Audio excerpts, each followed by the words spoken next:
ایک خاتون کا فون آیا کل کہ 15 سال ہو گئے میں بیوہ ہوں, جوانی میں بیوہ ہو گئی تھی, میرے گھر والے مجھے شادی نہیں کرنے دے رہے, دلیل یہ کہ تمہارے بچے ہیں, تمہیں اب شادی کی کیا ضرورت. بات آئی ہے سمجھ میں؟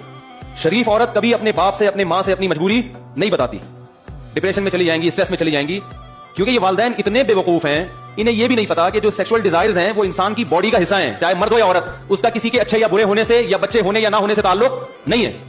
کوئی عورت اگر بیوہ ہے, جوان ہے, وہ تو بچے ہوں یا نہ ہو, ڈیزائر ختم تھوڑی ہو جائیں گی اس میں.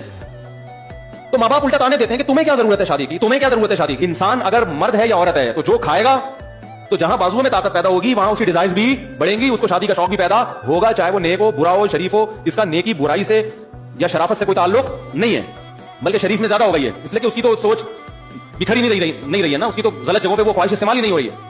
تو یہ بڑا ہمارے معاشرے کا ایک فالٹ ہے کہ لڑکی بیوہ ہو گئی, طلاق ہو گئی, تو ماں باپ کہتے ہیں بس ہم نے پہلے کرا دی تھی, اب ہماری ضرورت نہیں ہے, نہ تمہیں ضرورت ہے, صبر کرو. یہ بالکل غلط ہے, ڈپریشن میں جاتی ہیں, اسٹریس میں جاتی ہیں, زنا پہ لگ جاتی ہیں. تو ہوتا یہ ہے کہ ہم نے زانی کی جو سزا ہے وہ تو اسلام سے لے لی, بیان کیا کہ زانی کی سزا یہ کہ شادی شدہ عورت جو بیوہ بھی ہو, طلاق یافتہ بھی ہو, زنا کرے گی تو پتھروں سے مار کے ہلاک کرنے کا حکم ہے. جہاں پتھروں سے مار کے ہلاک کرنے کا حکم ہے, وہاں یہ بھی حکم ہے کہ اس کی شادی آسان ہونی چاہیے. فلا تعذلوهن ان ينكحن ازواجهن, اللہ فرماتے ہیں قرآن میں سورہ بقرہ میں, کسی عورت کو طلاق ہو یا بیوہ ہو, اگر وہ کہیں شادی کرنا چاہے تو اسے مت روکو, اجازت نہیں ہے تمہیں روکنے کی اس کو, بچے چھوٹے چھوٹے ہوں یا بڑے بڑے ہوں, اپنی عمر سے بڑے آدمی سے کر رہی ہو یا چھوٹے سے. یہ بھی بڑی مصیبت ہوتی ہے کہ بیوہ عورت ہے, اس کو کوئی بڑی عمر کا آدمی نہیں مل رہا, جوان آدمی سے کر رہی ہے, اس پہ لوگ کہتے ہیں ہائے ہائے توبہ توبہ, شرم نہیں آتی, اپنے سے بچے کی عمر سے شادی کر رہی ہے. یہ تانے دیتے ہیں, ارے تمہارے بچوں کی عمر کا ہے وہ تمہارا میاں, تمہیں شرم نہیں آتی اس سے شادی کرتے ہوئے, بچوں کی عمر کا ہے تو آدمی نا. کیا ہو گیا بھائی, آپ کی سمجھ میں نہیں آ رہا تو معاشرے کی سمجھ میں کہاں سے آئے گا؟ او بھائی اس کے وہ پسند آ گیا اپنے سے, وہ 40 سال کے اسے 20 سال کا پسند آ گیا, 20 سال والا بھی اس پہ راضی ہے, تو تمہیں کیوں تکلیف ہو رہی ہے؟ مجھے غصہ اس پر آ رہا ہے. حضرت خدیجہ کی عمر 40 سال تھی, 2 دفعہ بیوہ ہو گئی تھی, نکاح کیا نبی صلی اللہ علیہ وسلم سے جو کنوارے بھی تھے اور 15 سال چھوٹے تھے عمر میں.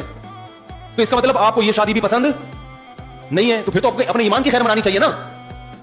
تو بھائی بیوہ لڑکی ہو گئی, طلاق ہو گئی, یا ویسے ہی کنواری ہے 40 سال کی ہو گئی, اگر اس کو آفس میں کوئی پسند آتا ہے, 20 سال کا لڑکا اس سے شادی کرنا چاہتا ہے, تو آپ کو کباب میں ہڈی بننے کی اجازت نہیں ہے, نہ اس لڑکے کے باپ کو نہ لڑکی کے باپ, کسی کو بھی اجازت نہیں ہے. اگر کوئی کباب میں ہڈی بنے تو اس کا مطلب زنا کا راستہ ان کے لیے کھول رہا ہے. تو جہاں 100 کوڑے زانی کو لگنے چاہیے, 90 کوڑے ان کم بختوں کو بھی لگنے چاہیے.